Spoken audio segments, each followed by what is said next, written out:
What's up, everyone? Welcome back to another review. This time we're taking a look at X-Men 3: The Last Stand, the very divided third entry into the X-Men movie, into the X-Men series. This is the third installment, the sequel to both X1 and X2. This one pretty much ties up the storyline that was started off in the 2000 X-Men movie, and now everything comes kind of full circle. A lot of interesting tidbits to know about this movie before we get started. This is not directed by Bryan Singer. He had actually left during production. He had actually left the X-Men franchise to do Superman Returns. Initially, Matthew Vaughn was supposed to do this movie, but he left due to creative differences. So Fox had a scramble, and they got Brett Ratner to do the movie. I don't mind Brett Ratner as a director, minus not taking into account the allegations that have been against him for a couple of years now. As a filmmaker, I don't mind Brett Ratner whatsoever. I think he's a competent filmmaker. He's a good director in the sense that he can do a movie that's quick and fast and not boring, and it keeps you entertained. The best thing I can say about The Last Stand, it's at least entertaining. It's not entertainingly bad. I don't consider this a bad movie. I consider this movie to be a disappointment and a letdown when compared to the first two X-Men movies, because this one could have been so much more than what it really was. And when we actually deep dive into the negative aspects, then I'm going to illustrate why this movie, to me, I will never consider this to be one of the worst comic book movies ever made. That's a downright lie. I will consider this to be one of the most disappointing and missed opportunistic comic book movies ever made. But yeah, Brett Ratner took over duties, and as an overall job with the production, he did it okay. He tried to match the tone of the first two X-Men movies, but there are a lot of instances where his style is radically different from Bryan Singer, and you can clearly tell with this movie. When you watch the first two X-Men movies, Singer takes time to let scenes breathe and let characters develop.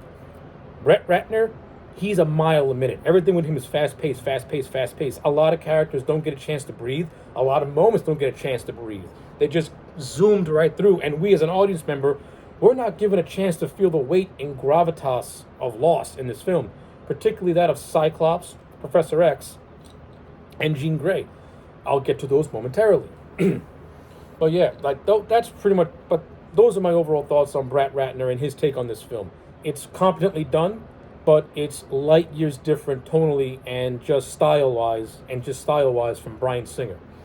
To keep the positives going, most of the returning cast members from the first two movies return to this, and they all do an exceptional job. I think Halle Berry as Storm in this movie. Now, there are a lot of conflicting reports and a lot of everything concerning why Cyclops was booted from this movie. Some say it was always meant to be this way. Others say it was because of James Marsters being cast in Superman Returns and Bryan Singer stealing him away. I personally feel that it was because of Halle Berry's ego. This movie is full of Halle Berry Storm, and it really shows the flaws of her portrayal as Storm. Halle Berry does not have the leadership that the character of Storm requires. Instead of coming across as an authoritarian figure, she comes across as very hostile. She comes across as borderline arrogant. And that's not the Storm that I know. Especially from the animated series, that Storm had a confidence to her. That Storm had a leadership to her, but she also had a heart to her. She also had a mentor quality to her. She had a almost like a mother-like figure to certain characters. Halle Berry's portrayal as Storm never had any of those qualities, especially in this movie where the flaws is really exposed, and Storm can come across as borderline unlikable in this movie. And I think the whole notion of Storm being the one to take Professor X's place over Cyclops, I thought that was a dumb idea. And it's a dumb idea that was explored. I didn't like it. So yeah, I think the reason why Cyclops was killed off was because Halle Berry complained about not getting screen time in the first two X-Men movies. She wanted to be center of attention here. So, who's expendable? Well, James Marsden is not a big name compared to Halle Berry, and no one likes Cyclops, which is a lie, because Cyclops does have a fan base. I like Cyclops. So yeah, let's downplay James Marsden as Cyclops even more, beef up Halle Berry as Storm, because that's what the fans want, which is not what we want. Honestly, truthfully, I think Halle Berry, she's one of the many worst aspects of this movie. And I think her absorbing so much screen time really affects it. Not to say she was overall bad. She did have some legitimate scenes that I did like. I like the scene of her and Logan trying to save Professor X, which led to Professor X's doom, which was a decent scene, and we got to see the full force of the Phoenix Force with inside Jean Grey, which gave off the threat, especially when Magneto in that same scene couldn't even help Charles. I like that scene, actually. It's a good scene. That scene was fine. The little conversations he has with Logan, I think, are pretty cool. When Professor X first dies and Beast, played by Kelsey Grammer, is considering closing down the school, Halle Berry stands up and says, "No, we shouldn't do that." I like those scenes. That shows the authoritarian of Storm, who wants to go by Charles's name. But you also got scenes where she's being a little too confrontational in a lot of areas, especially with Logan and his indecisiveness sometimes. Storm's, like Halle Berry's portrayal of Storm's always been just hot and cold with me. I like her as an actress. I just don't really care for her as Storm. Speaking now, let's go to James Marsters. Wasted opportunity with James Marsters. Instead of deep diving into Cyclops' psychology about Jean Grey's death, we see him for the first 15 minutes. He goes to Alkali Lake. He shoots his lasers into the ocean, into the lake. All of a sudden, Jean's alive. Kiss of death. Cyclops is dead. Wow. What a way. How I would have done it, I would have not have Jean killed Scott Summers, to be honest with you. I would have had Jean play the scene out with Scott meeting Jean. Cyclops wants to take Jean back to the school, but Jean ultimately refuses. And then she disappears. Then you have Scott go back to the school, tell, "Hey, listen, Jean's alive. We got to find her. But there's something off about her. And we got to try and do something to save her. I got to save the woman I love." He talks to Logan. And Logan, at first, have Logan be, a little skeptical about it. But then as the film progresses, Logan and Cyclops become a team, and they will both want to search for Jean.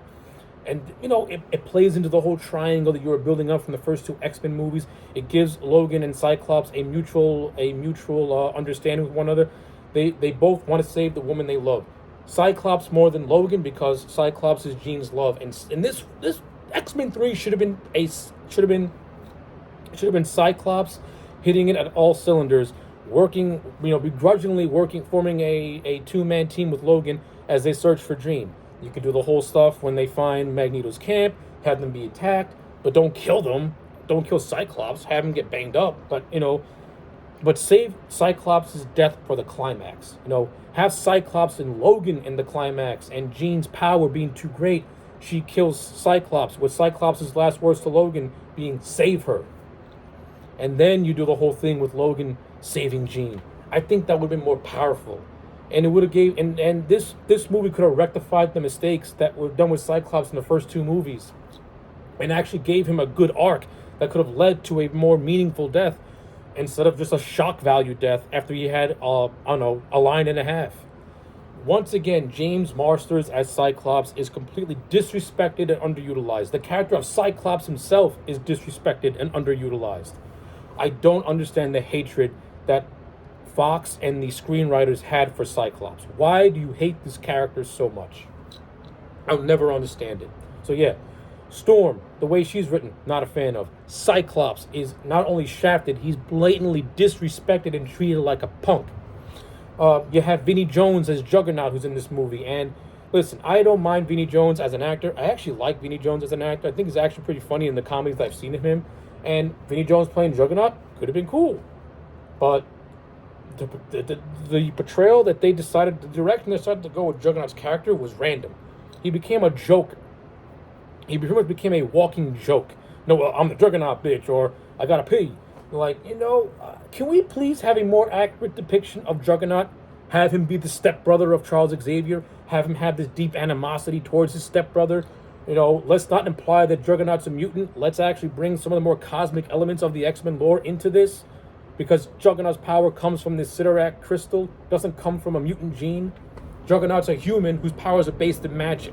We got absolutely none of that. And this, he's just a human who does bad jokes. And I think overall, Vinnie Jones is wasted in this role. And maybe you could say he's kind of miscast in the role as Juggernaut. That's up for debate. I actually thought he could have been a cool Juggernaut if they would have paid more, if they would have based his character in the film on his comic book counterparts and actually explored the relationship between him and his stepbrother. What are Juggernaut's thoughts at the fact that this powerful force killed his stepbrother? Did he hate him that much that to see that happen? Like, we don't never know, because the movie didn't go in that direction. It went in a just a typical generic boring direction. So yeah, Juggernaut I think is absolutely wasted. Patrick Stewart, he comes back as Professor X, just as he's performance wise is just as good as always, but the way they portray Professor X in this movie is questionable, to the point where he actually gets irritated when Logan's trying to get legitimate answers out of him, and he's like, I don't have to answer to you. My actions should not be explained. You should just take what I say at face value and know that it's the right way to go. This did not seem like the Professor X in the first two movies, who was caring and thoughtful and did not want to keep secrets from his team. This Professor X is hidden. And doing some, and actually forcing a split personality to lay dormant by forcing psychic barriers onto it. That's the Professor X that was established in the first two movies. This Professor X is completely different. It's borderline on villainous in a way. But like I said, I do like Patrick Stewart's performance all around. I think he's great. Then again, it's Patrick Stewart's Professor X. He'll always crush it in that role. I just think in this movie he's poorly written, and Professor X's death should have had much more impact and oomph. And to Brett Ratner's credit, he did let that breathe and play out a little bit. At least he gave respect to Professor X's death and treated it like a big deal, even though I think the post-credit stinger ultimately just undid everything he did, everything that happened with Professor X's death.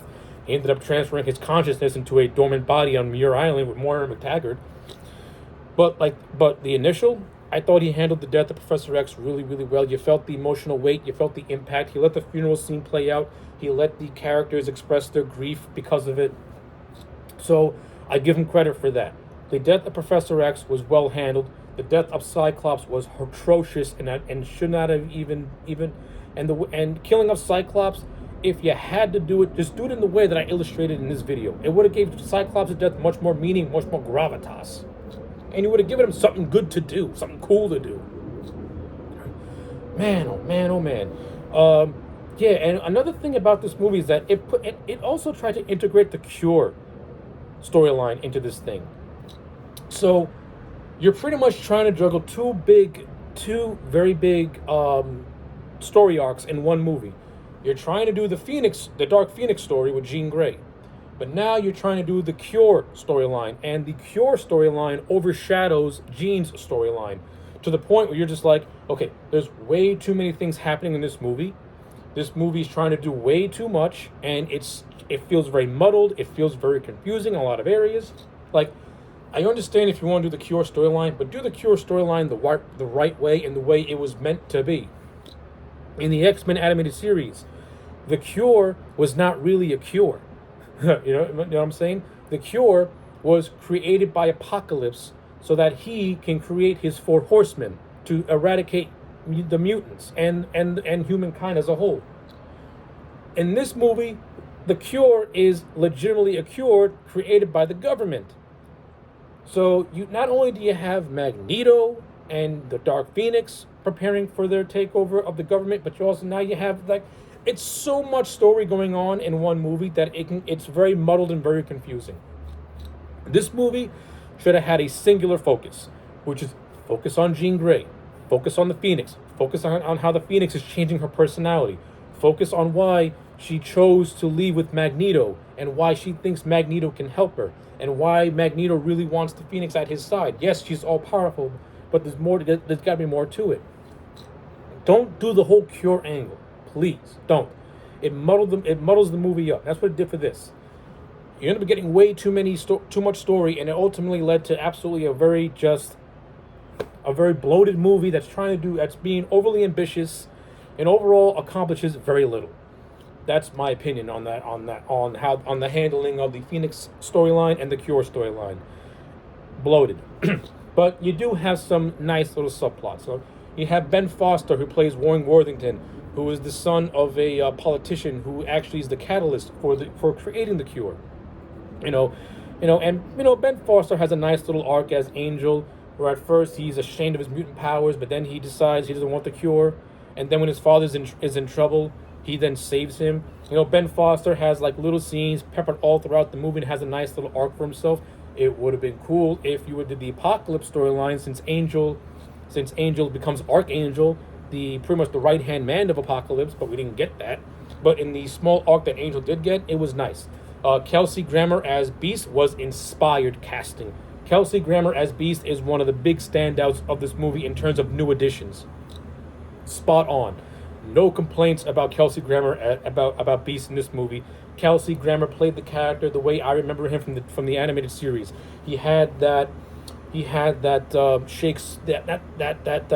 that intellectual personality, and you also got the sense that he has been friends with Xavier for a very, very long time. And I like the interactions that he has with people like Storm, with Logan, with Wolverine. I would have liked to have seen him have interaction with Magneto, but we didn't really get that. And I like his interactions with Professor X. And I like how he's like a mutant liaison to the government, because that's something Beast would do. Beast would be a politician and would be on the mutant side of things and try to convince the world that mutants are not bad people. They want to live copacetically with others, and the actions of one should not be done unto others. I like how they handled Beast in that aspect. It was good. It worked for me. In terms of the action sequences in this movie, if there's one thing this movie does have going for it, it is the action sequences are a lot of fun. I like the opening prologue in the Danger Room where the X-Men take on the Sentinels.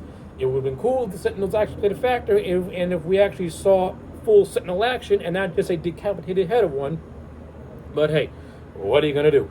The scene where Logan invades Magneto's camp and gets into a couple of fights with a couple of mutants, those are entertaining. The whole fight on Alcatraz Island with the Golden Gate Bridge is a spectacle, and it feels like, and it's a very entertaining final battle between the Army, Magneto's Brotherhood, and the X-Men. It was very entertaining.